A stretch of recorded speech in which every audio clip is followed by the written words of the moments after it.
2 pekan lagi kita akan bersama-sama menantikan bagaimana moment of truth dari The Fed sendiri. Tapi kan kalau kita lihat dari segi internalnya ini terbagi dua ya Pak ya. Ada yang menilai bahwa The Fed sepertinya masih akan menahan, tapi di satu sisi semakin menjelang akhir tahun peluang ataupun tampaknya pemangkasan suku bunga The Fed ini semakin terbuka. Kalau dari pandangan Pinnacle Investment seperti apa Pak? Kalau kita sih melihat kemungkinan di cut itu masih ada ya di akhir Desember ini. Mungkin kalau kita get back sebelumnya sendiri kita melihat kan memang dari awal tahun sampai bulan September itu hanya ada pemangkasan sekali ya. Sekali. Dan itu kita melihat memang karena kenapa? Karena secara pertumbuhan job creation itu masih oke, unemployment juga masih terjaga gitu. Nah, cuman di terakhir-terakhir ini kita melihat ditambah lagi ada government shutdown ya kemarin itu, jadi data nggak bisa keluar gitu. Nah tapi kalau kita lihat terakhir ini unemployment rate-nya itu dari bulan September ke Agustus September lumayan naik. Turun naik dari 4,3 ke 4,4. Dan sedangkan dari job creation-nya sendiri itu setelah ada revisi di bulan Agustus itu, berarti kan tidak sesuai data yang sebenarnya kan. Berarti harusnya Fed-nya ini melihat ternyata pertumbuhan job creation-nya sedikit soft. Nah oleh karena itu kita melihat sih kemungkinan Fed akan fokus melihat untuk menjaga pertumbuhan pekerjaan juga kestabilan ekonomi ya dibanding inflasinya sendiri. Karena kalau kita dari inflasi sendiri memang itu udah di-price-in juga oleh market gitu kan. Dan makanya kita melihat sih kemungkinan besar di Desember ini bisa ada penurunan rate lagi sebesar 25 basis point. Dan kalau kita lihat probability-nya sendiri pun mungkin pas 2 minggu lalu itu masih turun ya 30% gitu. Tapi seiring waktu sekarang hampir di atas 80% gitu. Jadi kembali meningkat ya Pak ya Kembali meningkat ya. Tapi kalau ternyata skenario-nya justru berbanding terbalik gitu ya, ternyata The Fed surprisingly justru menahan suku bunga dan kemudian menundanya di kuartal pertama. Ini seperti apa sih Anda melihat dampaknya bagi pasar keuangan? Ya mungkin sedikit, pasti akan ada sedikit goncangan juga ya. Pasti akan sedikit koreksi juga di market itu. Tapi kan situasi tersebut sudah diutarakan oleh si Powell di meeting-meeting sebelumnya kan gitu. Jadi menurut saya sih kalaupun ada koreksi masih terbatas juga gitu. Tapi kalau misalkan The Fed nantinya memangkas suku bunga acuan di Desember nanti, arah kebijakan moneter ke depannya akan seperti apa Anda melihatnya?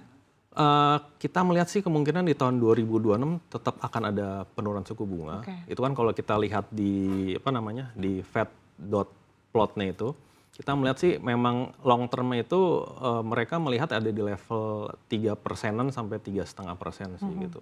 Karena jadi kita melihat memang Fed sendiri melihat suku bunga itu harus turun. Dan kita juga melihat kan sekarang ini banyak juga perusahaan-perusahaan di sana yang kesulitan untuk membayar bunganya juga kan. Karena mereka waktu suku bunga turun sekali mereka menerbitkan utang banyak sekali dan sekarang begitu suku bunga naik sedikit beban utangnya jadi sedikit berasa gitu. Jadi ada kepentingan juga untuk Fed untuk menurunkan suku bunga juga gitu.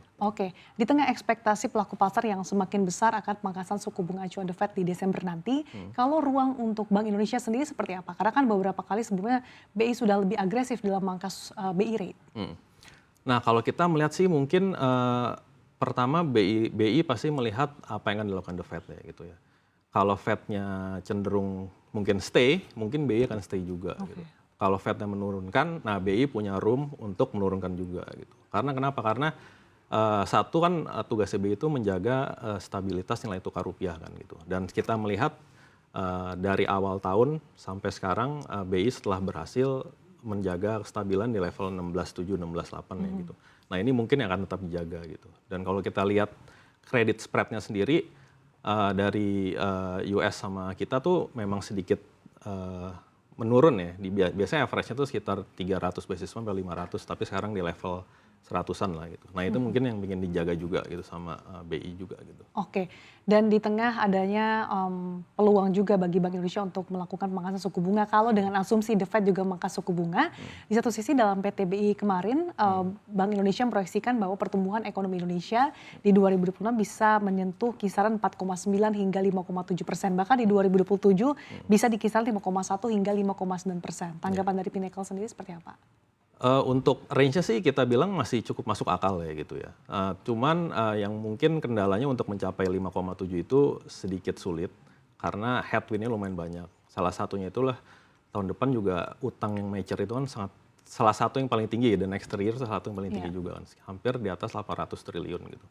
dan itu juga harus dibantu oleh penerbitan utang lagi yang akan dilakukan oleh pemerintah gitu kan, dan biasanya di front loaded gitu. Nah itu juga bisa membantu nilai tukar rupiah lah terjaga di awal tahun gitu.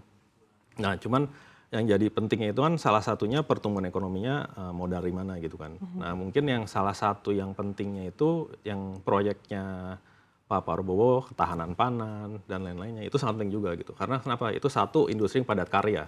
Ya. Jadi akan memperkaya banyak orang gitu. Nah itu sangat membantu untuk trickle down efeknya ke real ekonomi di bawah. Dan juga mungkin yang hilirisasi itu sangat membantu juga gitu. Jadi kenapa? Karena nilai ekspornya jadi lebih tinggi kan dibanding hanya mengekspor yang barang-barang mentah gitu. Nah ini mungkin kedepannya hal-hal tersebut bisa membantu memperjaga dan juga mungkin meningkatkan pertumbuhan ekonomi di Indonesia. Bisa jadi modal pertumbuhan ekonomi Indonesia untuk bisa mencapai di atas 5% ya, yang selama Iya. ini memang agak cukup sulit untuk ditembus gitu di atas 5%. Iya.